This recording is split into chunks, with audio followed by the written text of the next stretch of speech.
Olá, Cláudio Barassal, amigo do programa Alta Qualidade. Nós estamos aqui na sede da Clínica Multimagem, em Santos, e hoje nós vamos falar sobre câncer bucal e doenças renais.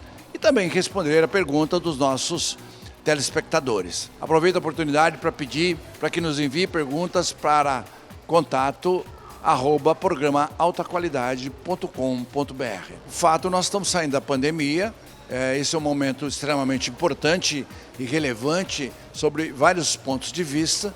Um deles é a proximidade das pessoas, a volta de eventos, a volta do comércio, a volta de,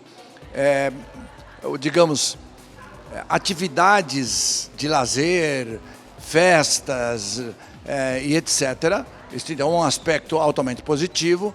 As pessoas têm menos medo e, consequentemente, voltam aos seus respectivos médicos para tratar de outras doenças que anteriormente eram ignoradas.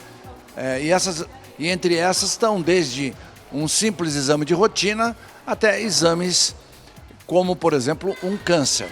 Então, esse é o aspecto, para mim, mais relevante da pandemia, ou seja, do final da pandemia, porque na realidade, isso é o que está ocorrendo no Brasil. Com relação à multimagem, a gente voltou praticamente ao normal.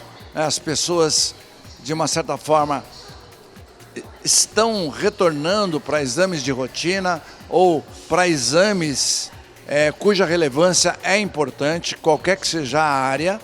E isso acho que é importante porque muitas pessoas morreram nos 2 anos anteriores por conta de ignorarem, já que a pandemia era o principal fator, ignoraram outras doenças que na realidade levam à morte quando deixadas de lado e não tratadas. No mês de maio, assim como vários meses, nós temos um fato importante, que é um símbolo, o câncer de origem bucal. Câncer de origem bucal, que na realidade é relativamente frequente, não apenas no Brasil, mas no mundo como um todo, e sobretudo nas áreas onde o tabaco de alguma forma é utilizado, da mesma forma que o álcool. Quanto mais tabaco, qualquer que seja a origem do tabaco, até o narguilé entra nisso aí, mas pode ser o tabaco habitual que nós fumamos, o cigarro comum, o fumo de corda, assim chamado, na zona rural, e sobretudo as bebidas, As bebidas de uma forma em geral, claro que não refrigerante, mas as bebidas que contêm álcool também são fatores importantes.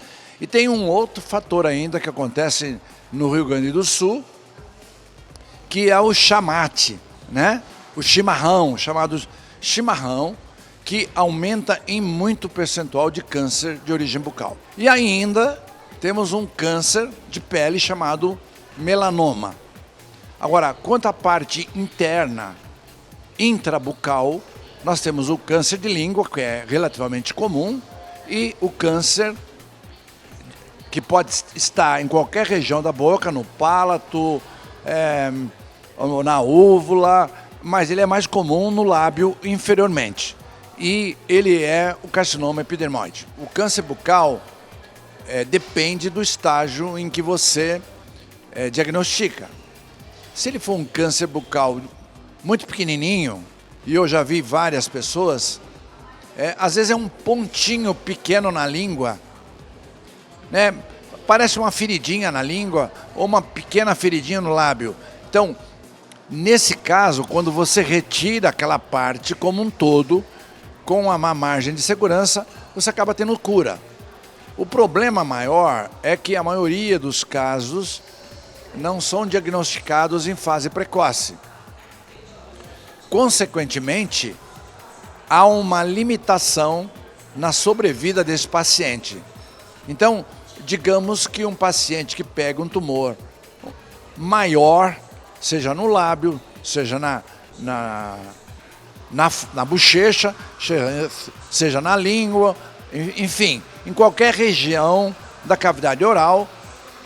A média é uma sobrevida em torno de 5 anos. Quanto a exames diagnósticos, isso é um fato bastante importante citar, porque ele vai desde a observação do paciente, que a gente chama de inspeção.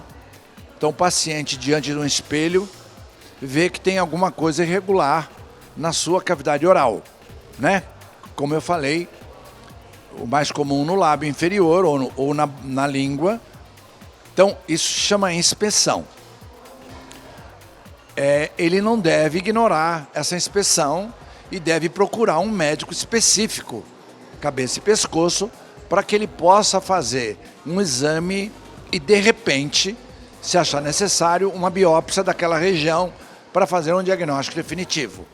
Então, esse é o primeiro sinal. Inspeção, a procura ao médico, que é clínica ainda, e a partir daí são feitos exames complementares, que poderia ser uma biópsia, mas independentemente da biópsia, que fará o diagnóstico histológico, nós temos que fazer alguns tipos de exame. Por exemplo, a tomografia. Tomografia da face como um todo, mas também a tomografia do tórax, do abdômen e até a tomografia da cabeça. E por que se faz esse exame complementar? O intuito passa a ser o que nós chamamos de estadiamento. Então, baseado na lesão original, primária, eu vou verificar se existe lesão em outros locais, porque elas representariam metástases.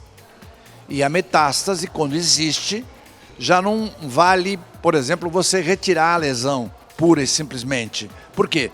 Porque ela já existe em outros sítios, em outros órgãos, e aí você tem que fazer, normalmente, quimioterapia. Quero agradecer novamente ao Cláudio Barassal, toda a sua equipe, por mais essa oportunidade, e até breve.